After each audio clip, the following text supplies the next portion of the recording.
Happy Valentine's Day. It is Valentine's Day today.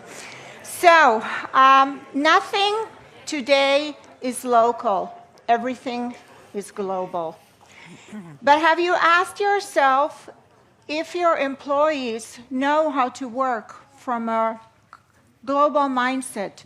Do they understand what cultural agility is all about? Think for a second of your target market, whichever country that might be, other than your home country. Maybe it represents your largest market, maybe it's home to your manufacturing facility, or maybe it is your next big business potential. Once you've identified that country, ask yourselves two questions. Number one, do your employees have a basic understanding of that country's culture? And number two, do your employees know how to drive your business interests in that country, considering the cultural differences? If your answer is, to both questions, most or many, that means your organization is truly global, not just in its operations, but working from a global mindset. But if you answered a few or some, you might want to rethink strategy, as organizations who work from a global mindset are much more successful in today's complicated global market.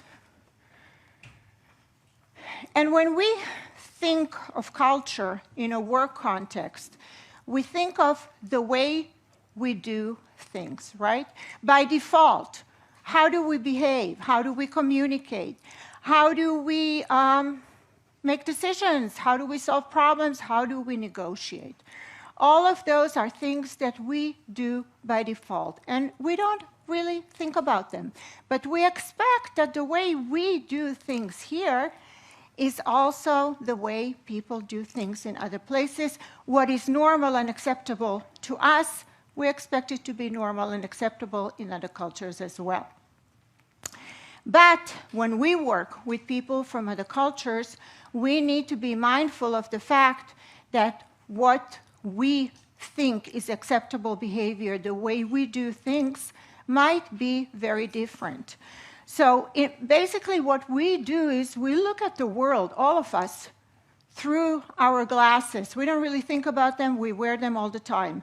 And that's how we interpret what should be, how it should be, how people should make decisions, how people should negotiate, how people should work together. But working with other cultures, you need to be mindful that what we think is the absolute truth or the universal truth is just one of many truths. So what we need to do is adjust our mental software, our glasses, and understand that what we think should be done is just our perception. And talking about perception, not too long ago we worked with an English, French, and Indian team. And we asked the English, how is it to work with the French? And they complained that the French are very chaotic, very disorganized, not respecting schedules. Then we asked the Indian team, what is it like to work with the French? And they said, oh, they're so focused on timelines and schedules that it leaves them very little room for flexibility and innovation. Same question, two different cultures. So that's what perception is about. Yeah, so when we compare cultural differences, we do so by the theory of relativity. So, for example, if I'll take all the Nordic countries and I will compare and measure the differences between them in terms of interaction, communication, and so on, I will find some differences, but they will be quite small. On the other hand, if I will relocate a Danish, let's say Danish manager to manage an Indian company, what will happen if he doesn't understand the communication style or the work style of the Indian in context of hierarchy? Okay, we need to think about it. So my point here is the relativeness by which we all need to flex out of our comfort zone when we interact with people from different culture, based on our knowledge of the culture, our life experience, and our background.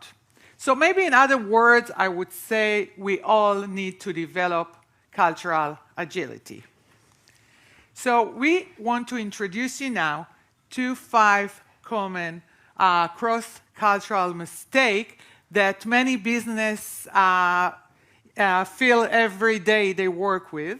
And by understanding those mistakes, you will be able to reduce the chances of misunderstanding, the chances of miscommunication, and you will be able to go forward with your organization in a more successful way. So let's start with the first mistake. The first one is, so we visited the US several times. We took our kids to Disneyland, stood in line at McDonald's, took a selfie in Times Square, and we have an American friend.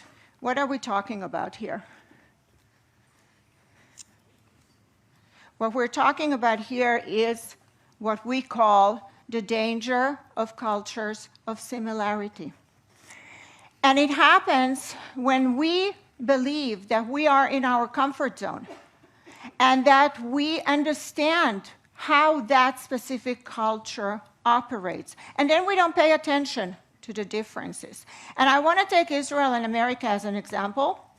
Many Israelis believe that America is within the comfort zone, right? We saw it at McDonald's, stood in line. Many of us visited America. How different can it be? We dress the same. We listen to the same music. We like hamburgers. We like sushi. So do they, right? But even if those of you who work with Americans and have worked with them for a long time, maybe you do understand the business culture.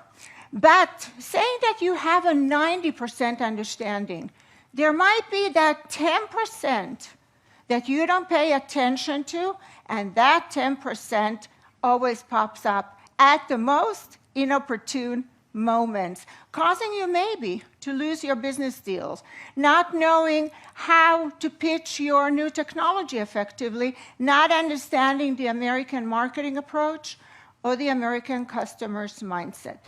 Let's add to that there is the US national culture, right? But underneath there's a lot of different culture. There is the American Chinese and the American Mexican and the American Israeli and the American Iranian and so forth and so on. And the culture of origin always impacts of how business is driven in that culture. Let's make that more complicated. Let's look at the geographical sector. We have the East Coast that has a very defined business culture. Then we have the West Coast, or what we call the Silicon Valley culture. Midwest, anybody ever done business in Georgia, Alabama? Okay, welcome to America. Mistake number 2. An Israeli startup collaborates with a Japanese IT company, negotiating time schedules for launching a new product. They discuss the technical specifications as there are still several more hitches to fix. The Israeli startup believes the hitches are minor and should not delay launching, but the Japanese feel otherwise. We forgot to tell you that we're taking you on a trip around the world in this half an hour. A virtual one. A virtual one. So what are we talking about here? Anybody? What we're talking about is risk. Risk is a cultural characteristic, and it's a very important one to understand when we do business with other cultures who might be different from us, and us is whatever it is to each one of you. So risk falls into 2 categories. You are either risk comfortable, or you are risk averse, or something in between. Now, if I'd ask you, where is Israel on this scale? 0 being very risk comfortable, 10 being very risk averse. What would you say? 0. I knew this is a high-tech company, yes. Everybody agrees on 0?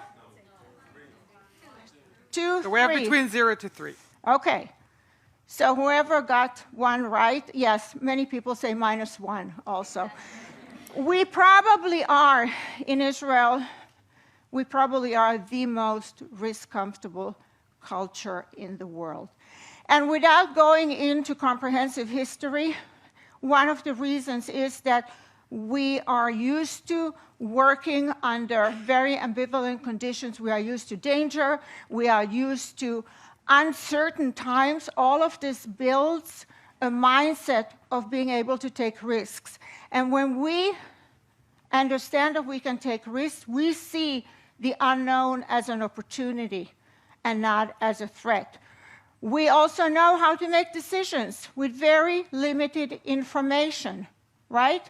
And we know how to improvise when there is a problem, okay? And there's two words in the Hebrew saying about improvising. What are they? Yeah, beseder. Of course, that's a whole mindset. It's not just two words, right? And we view mistakes as a learning experience, as opposed to other cultures that I'll show you in a second. We believe that a person who has failed is somebody who has tried, okay? We see that as something positive towards future transactions. If we look at the Israeli ecosystem, for every successful startup initiative, there have been a number of failed attempts. Lastly, we believe that rules and regulations should be flexible and should fit the situation and not the other way around. Now, those of you working with, let's say, America or Germany, where would you place the flags? 9. Wow. What else? 5. So if you ask Americans, are there any Americans here? If you ask Americans, do you think that you're a risk-comfortable culture? They would say yes. And remember when Anat showed the slide of relativity? It's all relative to what we're comparing to. So comparing to Israel, they're less risk-comfortable. Soon I'll show you what other flags are there. They might be much more risk-comfortable, risk-averse. But Americans, Germans, many other European countries perceive the unknown as a threat. They need a long planning process. They need certainty, okay? There is less improvising. There is less, let's fix as we go along. Failure in these countries is considered more serious than in the Israeli mindset. And if you look at if you take, for example, the American corporate setting in America, one who fails can, at the very least, lose his next bonus, his promotion, but it can also cost him his job. Therefore, people will not take unnecessary risks, okay? What else did I want to say here? Yes, the more right we go here, this is India, for example, the more risk-averse it is. So the point of this slide is that when you work with cultures who are less risk-comfortable than yourselves, you have to respect their need for process, their need for certainty, their need for solutions to have in place even before you start the project, okay? Because otherwise you just won't be able to move your business forward. Who is more closer to us? I don't think there's any, you know what? No, there is. Actually, Russia, which in many other aspects we can see the risk they take, right? Russia is pretty risk-comfortable, for that matter. Okay, mistake number 3. I promised you a trip around the world, didn't I? You've arrived in the UAE and have scheduled only one meeting to meet a new client, and you hope to close the deal with the client in that same meeting. The client is, according to you, wasting time with much unnecessary small talk, and when you suggest getting down to business, they become stony-faced and ignore your comment. What are we talking about here? Rush hour. Okay, what we're talking about here is beer, right? You were promised beer here at the end of the day. Beer before or after signing a deal. What is that a metaphor for? Anybody? Successful deal. Successful deal, building a relationship. Okay, it's a metaphor for building a relationship. Those of you, and this is divided also into two categories. You're very result/task oriented, or you're relationship oriented. Who works with Europe, let's say Germany or England, America? Where would you place the American/German flag here? Result, right? America, and so is Germany, very result-oriented, very pragmatic, okay? You are evaluated by your competency, by your track record, by your achievements. In other words, you did a good job, that means you're competent, that means I can trust you, and that means I will work with you again. Meetings, anybody's done meetings with Americans and Germans, very action-driven. You have agendas, everything results in action items, decisions, timelines, and results. But if we go here, would you be surprised to see that we're at 5? Wouldn't you think that we're here, we're so innovative, fast-moving, improvising, and still we're at number 5? How come? Patience? We don't have patience. A lot of small talk. Okay, so that's a great example. So on one hand, we don't need a relationship to do business with somebody, but we would feel a lot better if we have some background information, some context on the person. All of you are familiar with this. You sit at a table with 4 people in Israel, with 4 people you don't know. What happens in the first 5 minutes? Where did you serve? Where in the army? Where do you serve? Where do you go to school? Where do you live? And in no more than 5 minutes will you have found common people that you know in common, common denominators, situations that you have shared. This superficial 5 minutes creates a form of trust, okay? It creates context. I can now place that other person, right? And the more right we go, the more relationship-oriented that culture is. What does that mean? It means you must build trust before you can drive business forward. Business relationships exist between people, not between countries, okay? How long, and many of our Israeli clients doing business with UAE, India, other places, always ask us, well, how long do I have to build trust? You know, Israelis don't have any patience. And it's not a weekend, and it's not even a week. It can be up to 2 years. Okay, we have clients still building relationships in the UAE. It doesn't have to be that long, but it can be a very long process. And my tip of the iceberg advice here is when you work with cultures who are more relationship-oriented, respect the time that it takes because nothing will happen anyway. And pay attention to timing as opposed to time. That becomes more important. Okay, so let's go to mistake number 4. At a meeting, you've asked your multicultural team brainstorm a controversial topic. Some members come forward immediately with ideas, but others remain quiet. Though you know that they don't agree on the implementation of the topic discussed. Where are we going here? What's our next dimension? What do you think? Courage. Openness. We're getting there.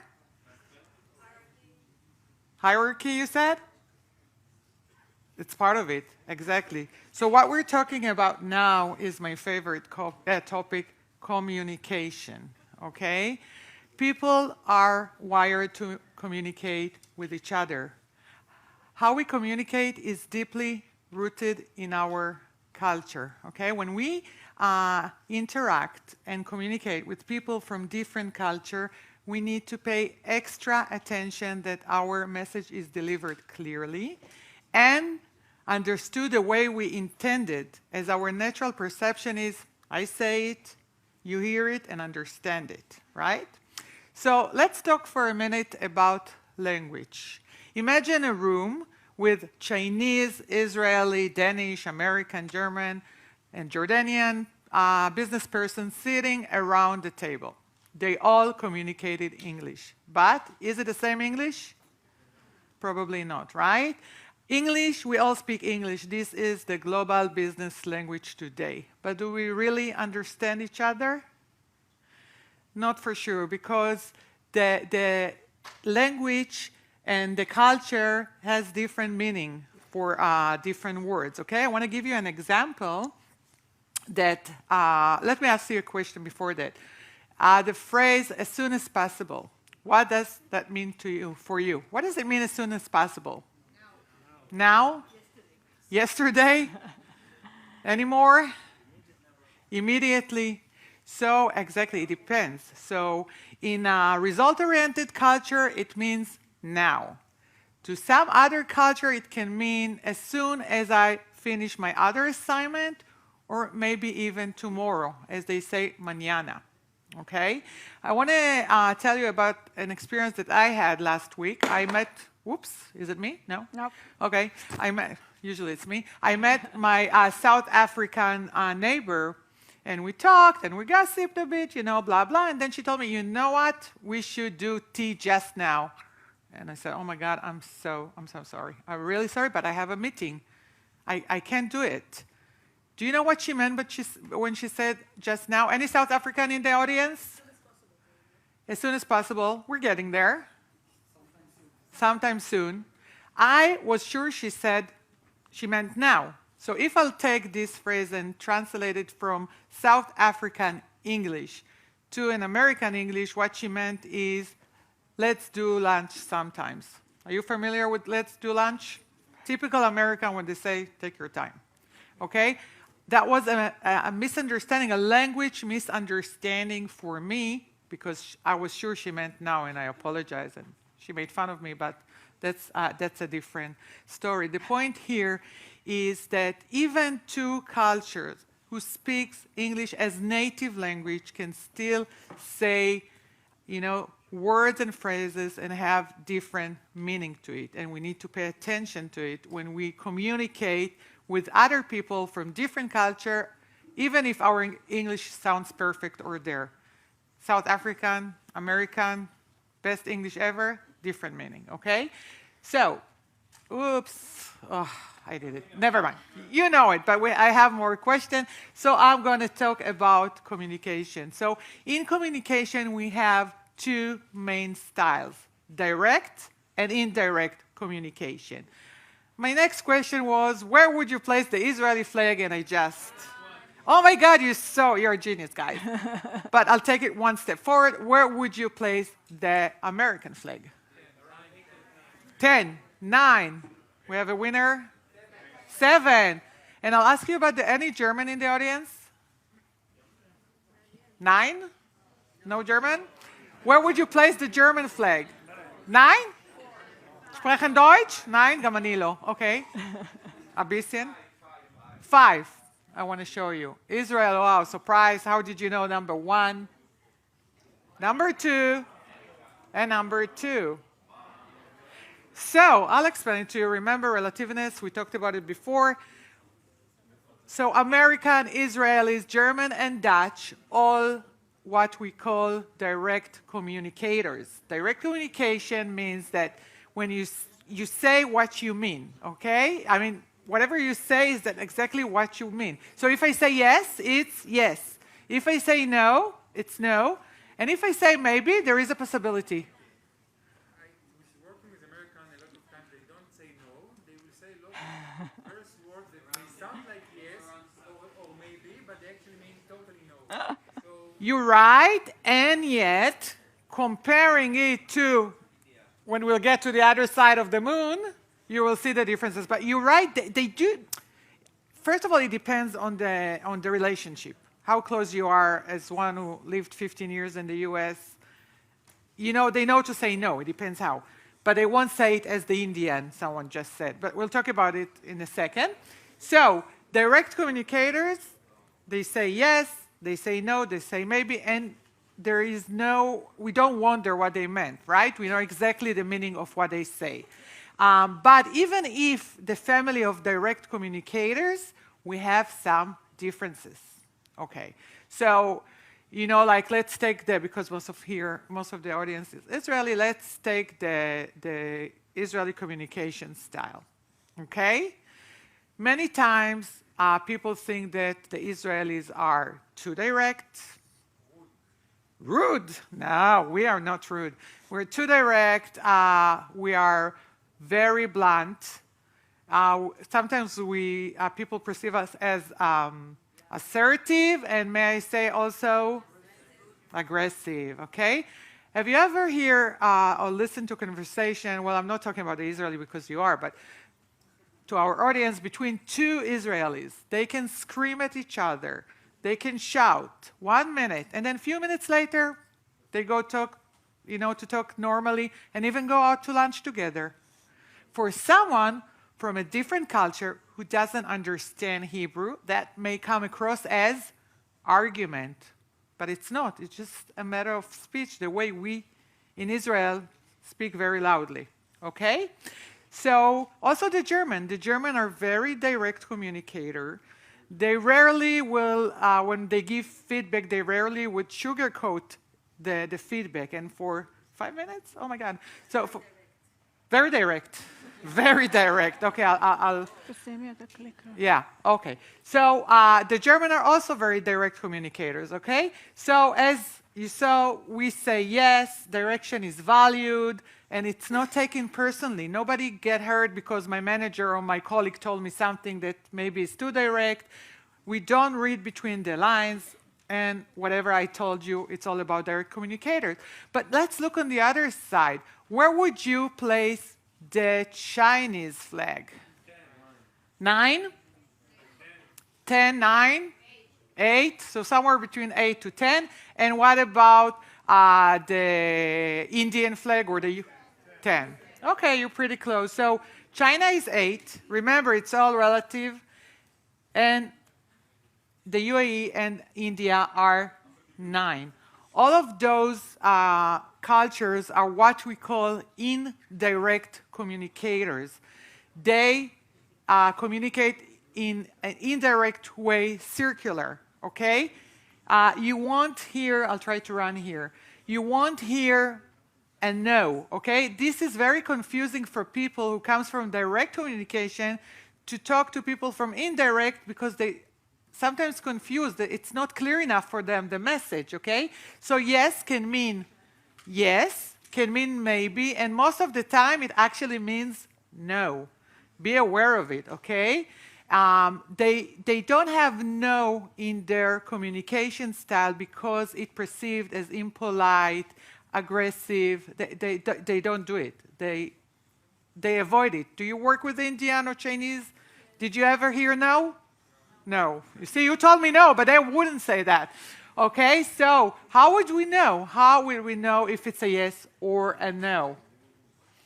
So we need to know the cultural and the communication codes. We need to read between the lines, and we need to really, really listen to what's in between there. So body language and intonation. This is the way we can find if it's a yes or no, and I tell you, practice makes perfect. It takes time, but we learned it, okay? And 2 more things that you have to know about indirect communication. Did you ever hear the saving face thing?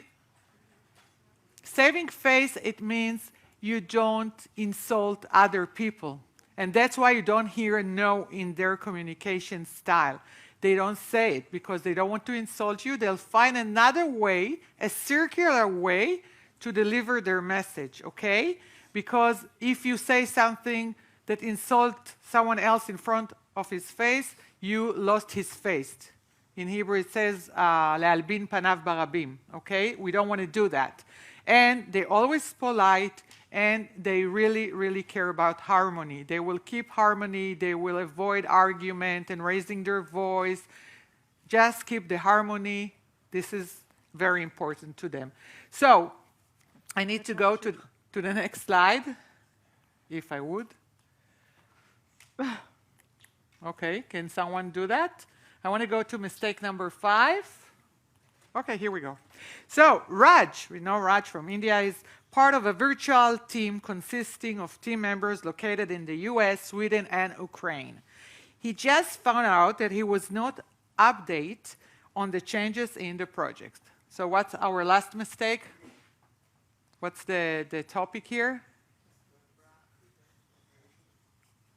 Okay, I'll, just because I don't have time, I would give you to guess.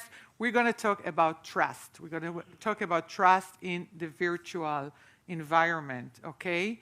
People today, there is more and more virtual teams, okay? We hardly meet each other face to face, and one of the main problems in this thing is how we trust other people. How can I trust someone who I have never met before?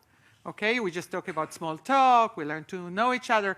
Sometimes we don't even see his face, or we just communicate through, Teams or Zoom or emails and so on. So what we want to do here is give you 3 out of many, because we don't have time, 3 steps how to build trust in virtual teams. So the first one is transparency. It's really important to keep transparency in the team, and it has to start with the manager, okay?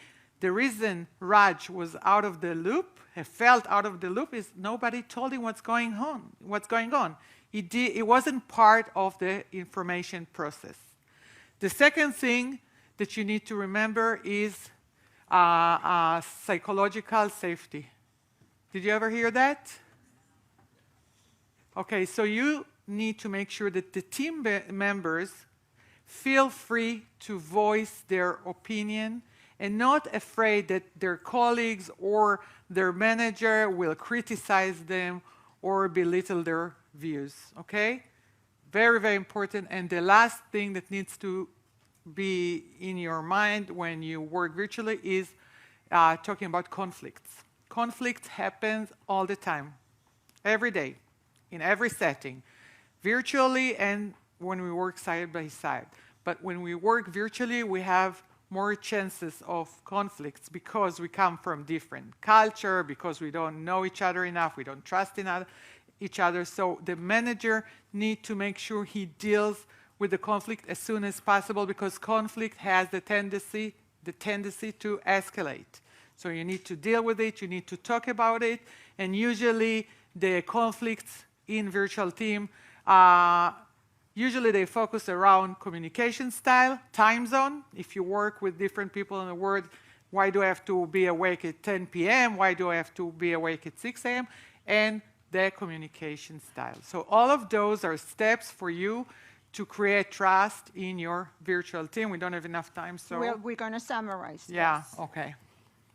So, the American Management Association did a survey of 1,000 global companies, and 48% of them said that cultural agility is one of those skills that is very important for them to drive their business interest. Having said that, only 18% of those 1,000 global companies said that they believe that their team has, or their workforce has enough cultural agility to deal with today's global market. So cultural agility is one of those super skills that you need to develop in your organizations in order to drive business forward.